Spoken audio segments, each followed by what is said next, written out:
Welcome back to another tutorial. Now, I know everybody is going crazy for fall right now, but I just want to remind y'all, we are still in summer. We're still squeezing in those last summer vacations.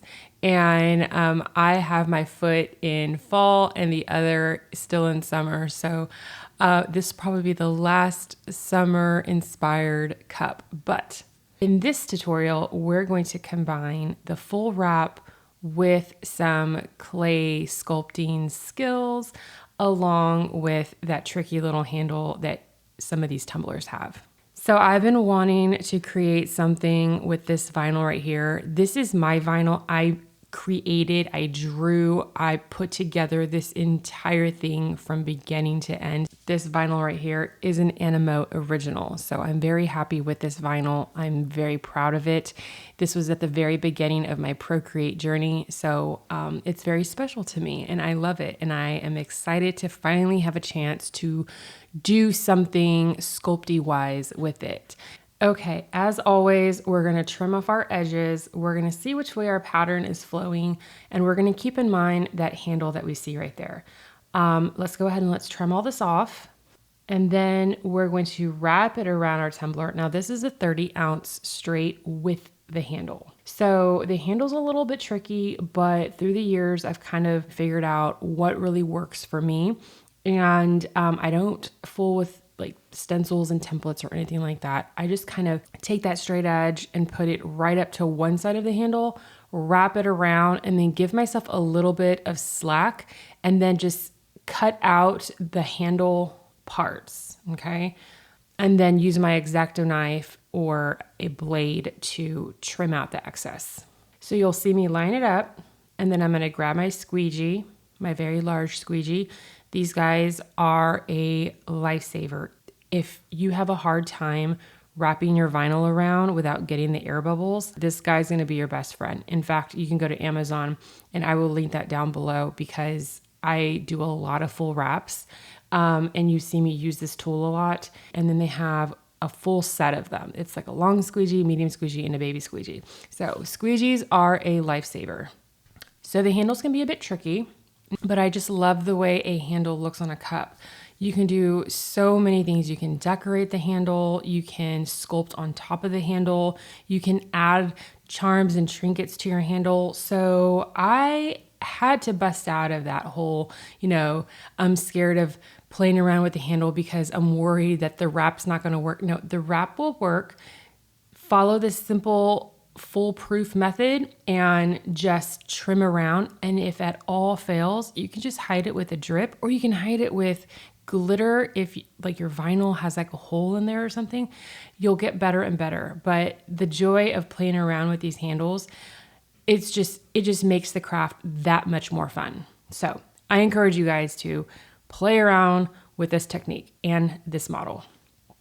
Okay, once I have it wrapped around and I have my handle tabs trimmed out, I'm going to do my usual where I pull the vinyl pieces, the little tails through, and I stretch a little bit. Now my printed vinyl is very stretchy. Some vinyl is not so forgiving and not so stretchy, so it might snap on you. In some of my videos, you might have seen that.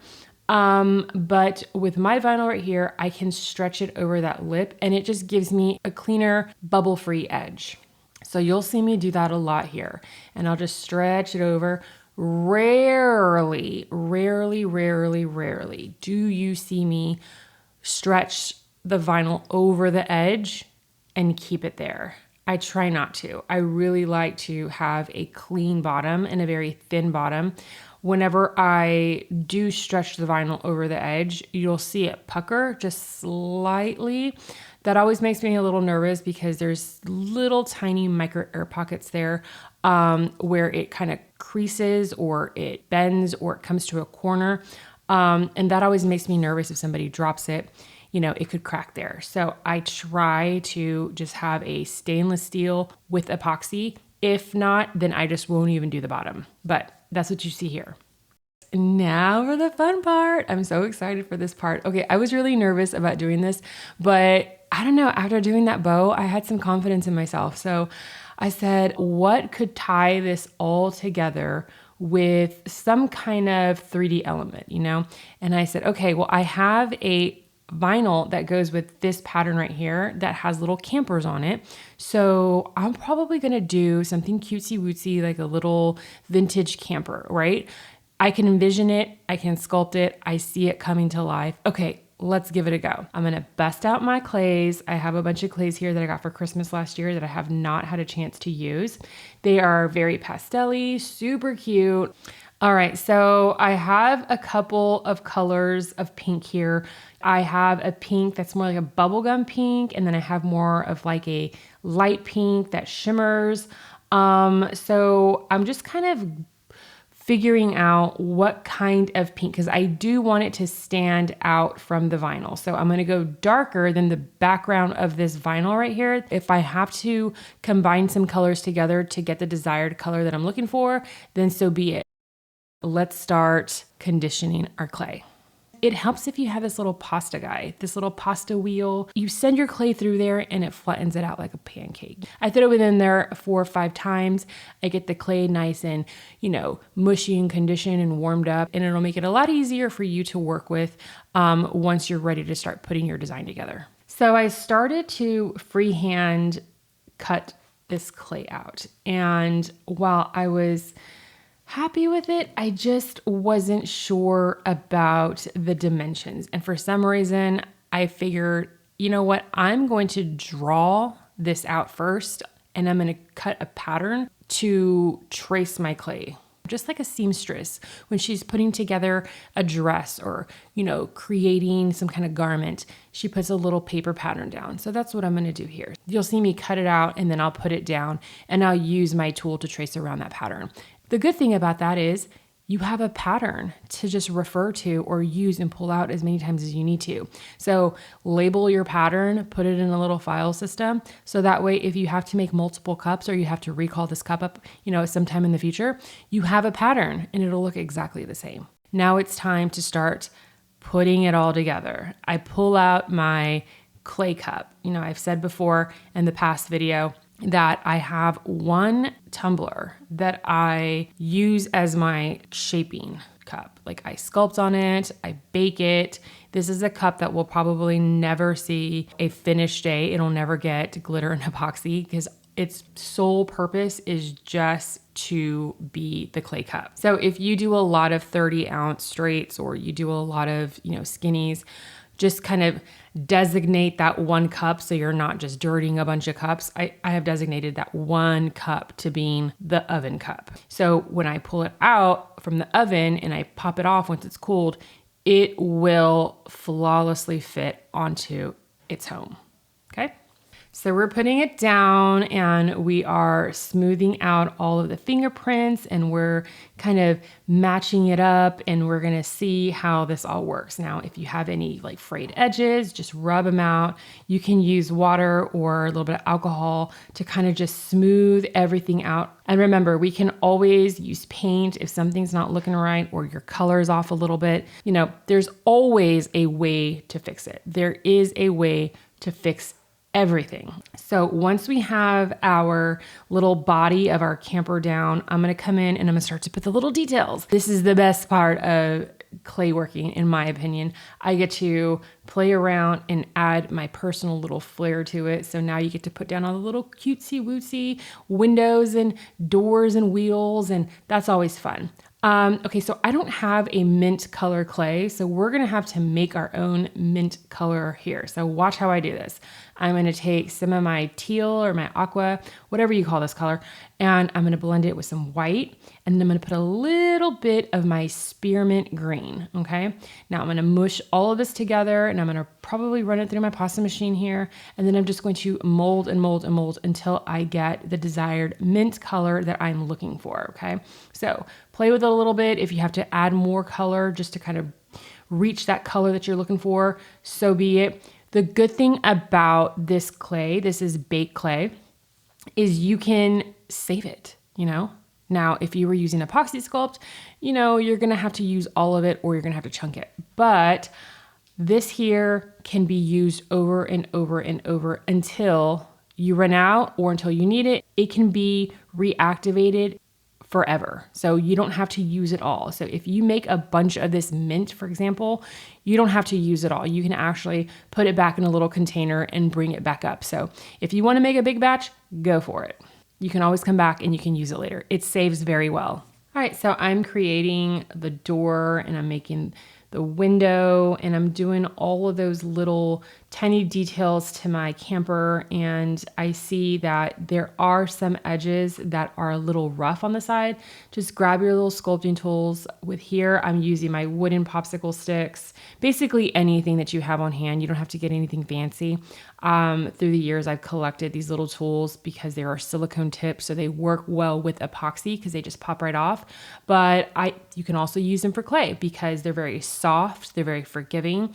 You can dip them in alcohol and just kind of smooth out your edges. They come in different tips, so whatever look you're going for or whatever, crevice you're trying to get into, you'll see that these silicone tips come in handy. All right, so we are finished with putting all the little details and elements and this little camper guy. So I'm gonna go and I'm gonna put him into the oven. I'm gonna set my oven for 250 degrees and I'm gonna leave him in there for about anywhere from 10 to 12 minutes, okay? If you put him in there for too long, he'll burn and he'll get brown. You don't want to leave him in there for too long. Once my 15 minutes are up, I'll take him out. It's going to be hot. Be careful. I'm going to take him out. I'm going to let him cool. He's still going to be a little soft and flimsy, so you'll definitely want to set him on a towel to cool down. And once it cools, it will firm up and you will have a hard clay figure. We're back, and as you can see, we have a black base and a black handle as well as a coat of epoxy just to give us a nice clean glass surface to work with. I'm going to place my little camper dude on his new home just to kind of fit him and kind of get an idea of what it's going to look like. I noticed that he kind of disappeared in the pattern, okay? The pattern is a very busy pattern, and though it is clay, it's still kind of not standing out the way I want him to, okay? Quick thinking, I said, he needs a frame, like he needs like a cutout. So I went and I grabbed some black vinyl and I decided to make like a little box frame for him to kind of stand out, okay? So that's what you'll see me do here. I grabbed some plain black vinyl and I'm going to kind of cock it a little bit and make it not so perfect. I want it to kind of hang off the edge and maybe leave a little room for some wording. So let me see, I'm playing around with it here and I decide, yes, this is the look I want right here. I love the way that it creates a void. It doesn't take away from the pattern. You can still make out what's going on in the background, but it does let the camper stand out. It brings attention to it. So that's what we did. I'm going to create a little box and then I'm going to frame it out with some striping, just to cutesy wootsy it up a little bit. So I put down my black box, my black frame, and I am going to add a little bit of detail to embellish it, to make it stand out a little bit more, just to kind of tie it all together. I'm going to put a little pink flare here around the edge, and that's really going to clean up the edges here and make it not so masculine because this is a little glamping girly cup. So I'm going to add some pink to this, okay? So I placed down my camper and I want to put something above the camper, maybe a word decal, a night sky, because we do have a lot of room here. So that's what I did. I went and I measured how much room I had and I wanted to put something really cute in some cursive lettering. And I went with Happy Camper and I placed it down with enough room to still allow me to place a moon and some stars. Eek! I'm so excited for this. This looks really cute. All right, now, right before I put it down on its final resting place, I want to make this white pop just a little bit more. Sometimes depending on the kind of clay you have, the color will dull, especially those light colors like your whites and your light pinks and yellows. They turn a little bit of a darker hue. But that's okay. We're just going to take some of our white paint and we're just going to throw some down on there very nice and casually. You can use some of your hold up if you want to use just like a light sheer ink, or you can grab some of your white noise and throw that down. Just a simple pass of some paint will do the trick. Now to place my decal down and to adhere it to my cup, there's a couple different ways you can do this. Sometimes you can use like your E6000 super glue. You can use just regular crazy glue. I had some leftover epoxy. This was my Fast Cure by Flynn Sisters. I had some laying around. So it came in handy, you know, I wasn't going to waste it. So I grabbed some of that, threw it down, placed my little guy, and I walked away. But before I walked away, I wanted to make sure that it was level. This camper was not going to inch its way off, slide its way off to the side, and then I was going to come back the next day and have a off-centered camper. No, make sure that you place it to cure on a nice level and it's not going to fall one way or the other. Okay, I come back the next day and I see that he is happily placed and perfectly centered. He didn't slip and slide around, so that's good. Check. I did notice that there is a little bit of black voided area that I'd like to fill up. So I'm going to take that opportunity to add a moon and some stars, because moon and stars, they make everything better. I'm going to take some scrap pink vinyl, send it through my machine, and place those down. So now we have a happy camper under the stars. Ooh, so cute. I'm very excited. You have your s'mores and your coffee cocoa, you have your fire, and you're a happy little camper. All right, that is our cup. We have put down our vinyl, we put down our decal. We are ready to send this guy off to get his final coat of epoxy. I love the way this cup turned out. I love everything from the font to the camper to the hearts to the moon, everything, the pattern. It's just, I can't get over it. It's so cute.